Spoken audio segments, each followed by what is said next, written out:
Aquí comienza Ella Soy de France 24. La Corte Suprema de Estados Unidos podría ilegalizar el aborto. En la noche del lunes 2 de mayo, el portal de noticias Político filtró un borrador sobre la postura mayoritaria en el alto tribunal a favor de retroceder en el que hasta ahora ha sido considerado un derecho en el país.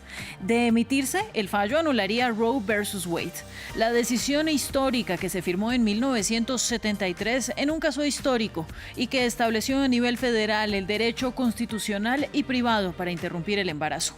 ¿Qué pasaría si el Supremo anula el Roe versus Wade? ¿Y si el aborto queda en manos de los estados? Vamos a conversar sobre este tema con una experta, pero antes veamos el siguiente informe.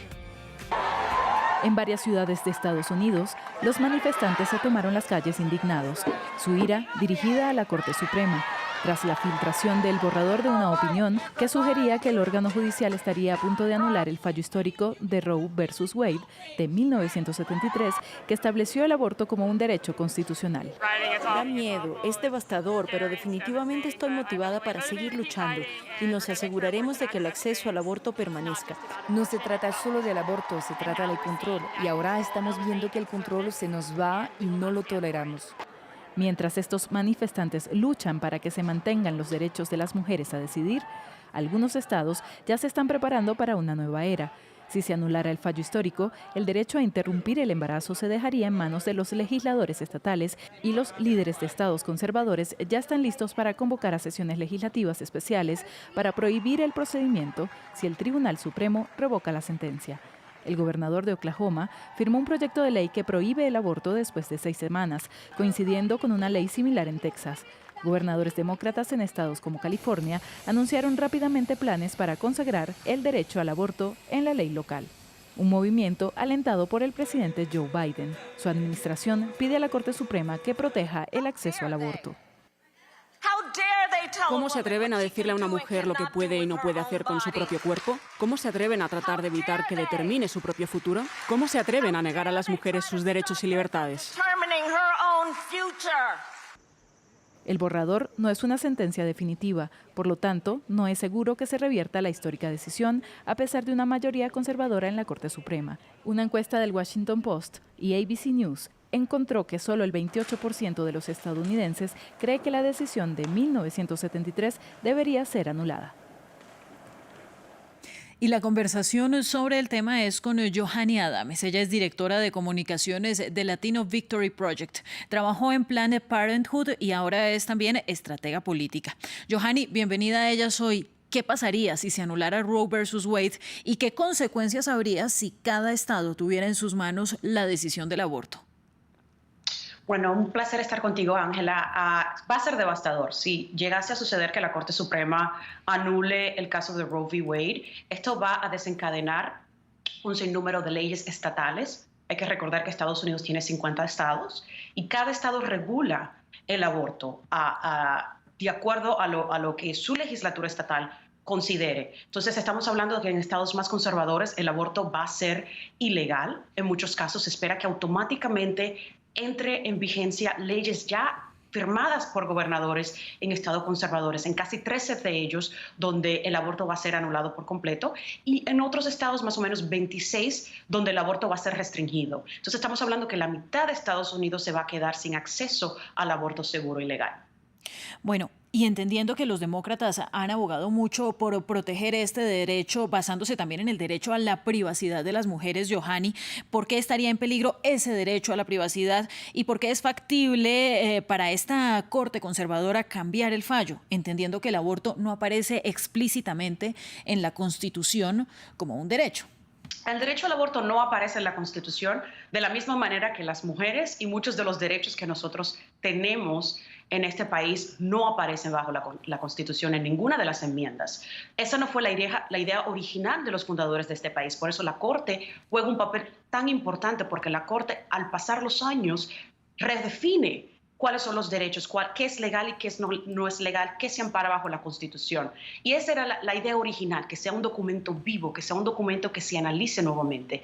Entonces, a la Corte decidir fallar en su propia contra, como quien dice, si es cierto que ese borrador es el fallo final que veremos en junio, la Corte se está contradiciendo a sí misma. Eso nunca se había visto desde el punto de vista que la Corte quite derechos. La Corte cuando se contrae y decide cambiar algo en la Constitución es para agregar más derechos a las personas, no para lo contrario. Entonces, es algo sin precedentes. Nunca habíamos visto algo como lo que sucedió la noche del lunes, y eso va a desencadenar una cadena de casos legales que van a llegar a la Corte Suprema, particularmente los casos que están amparados bajo la enmienda 14.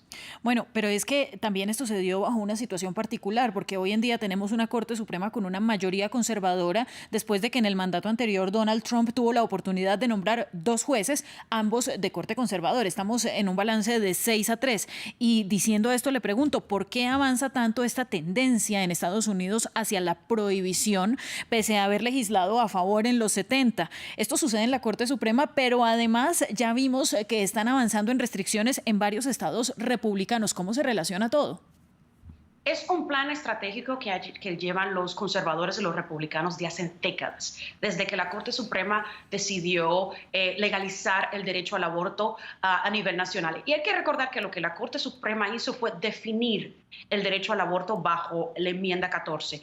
En Estados Unidos legalmente no se ha legislado, lo que significa que el Congreso de Estados Unidos no ha codificado el derecho al aborto. Por eso es que cada estado puede definir cuántas semanas, por ejemplo, se puede terminar un embarazo, se puede interrumpir un embarazo, y también qué tipos de leyes pueden existir para que un centro de salud, una clínica pueda funcionar y para que los médicos y los proveedores de aborto puedan ejercer y brindar ese servicio. Entonces, por eso tiene 50 estados, 50 leyes diferentes que varían, y eso crea un caos total, y lo que hemos visto es que es un plan estratégico de los conservadores, de los republicanos desde hace décadas. Y de cara a las elecciones de medio término, pero ahora quiero preguntarle sobre la gente. ¿Qué cambia con esta prohibición? ¿Habrá menos abortos, que es lo que argumentarían los ciudadanos que se dicen pro vida? ¿A quiénes afectaría la nueva normativa o las nuevas normativas estatales?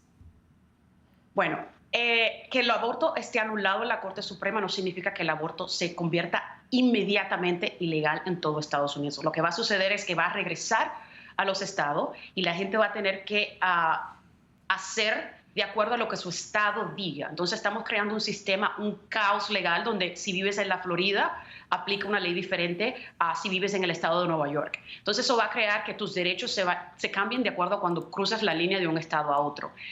Más del 80% de la población está en contra de que se anule Roe v. Wade, particularmente la comunidad latina en Estados Unidos. Más del 55% dice que no está de acuerdo con que el aborto, con que se prohíba la ley o se anule la ley de Roe v. Wade. Entonces esto se va a llevar, si llegase a suceder que el aborto se anule, porque como repito, es un borrador, pueden cambiar de opinión los jueces de aquí al término, a cuando termine la sesión de la Corte Suprema en junio. Si llegase a suceder, va a ser un caso en las elecciones. Vamos a tener que ver en las urnas lo que las personas deciden, si las personas van a votar por políticos conservadores, políticos que van a restringir su acceso al aborto, que van a restringir y van a continuar quitándonos derechos, que eso nunca había sucedido en la historia de Estados Unidos. Bueno, mire, está demostrado que no solamente en Estados Unidos, sino alrededor del mundo, las mujeres más afectadas por las restricciones de aborto son las mujeres que no tienen recursos, las mujeres que tienen dificultad para acceder a los servicios de salud y que son además en general poblaciones vulnerables, víctimas de abuso sexual, víctimas de circunstancias que no les permiten, digamos, llevar a cabo un embarazo, o al menos un embarazo planeado y deseado, que sería la condición ideal. Ahora, quisiera preguntarle, para contexto de nuestros televidentes, ya cuando vamos llegando hacia el final del programa, hagamos un breve resumen de lo que ha sido este caso histórico, el Roe versus Wade, que fue tan famoso en Estados Unidos y que hizo que la Corte Constitucional en su momento tomara una decisión que para los años 70 era sumamente progresista. Correcto. El impacto que va a tener particularmente va a ser en comunidades, en grupos minoritarios, en personas de mujeres negras, mujeres latinas, que no tienen acceso, que no van a tener los recursos para ir a un estado donde el aborto sea más flexible. El año pasado vimos cuando el estado de Texas promulgó la ley de 6 semanas, que cientos de mujeres se desplazaron a otros estados para poder acceder a un aborto después de 6 semanas. Y eso no es algo que va a ser posible para muchas, especialmente para mujeres de bajos recursos que viven en este país. Entonces estamos hablando que la ley va a aplicar, que va a relegar a la mujer, particularmente a la mujer pobre, a la mujer que no tiene acceso a cuidado de salud, a ciudadana de segunda categoría. Y eso es lo que hace ese tipo de ley. Ese tipo de leyes busca causar trauma, causar estragos en la vida de personas que ya están enfrentando barreras para acceder a cuidados de salud o atención médica en este país.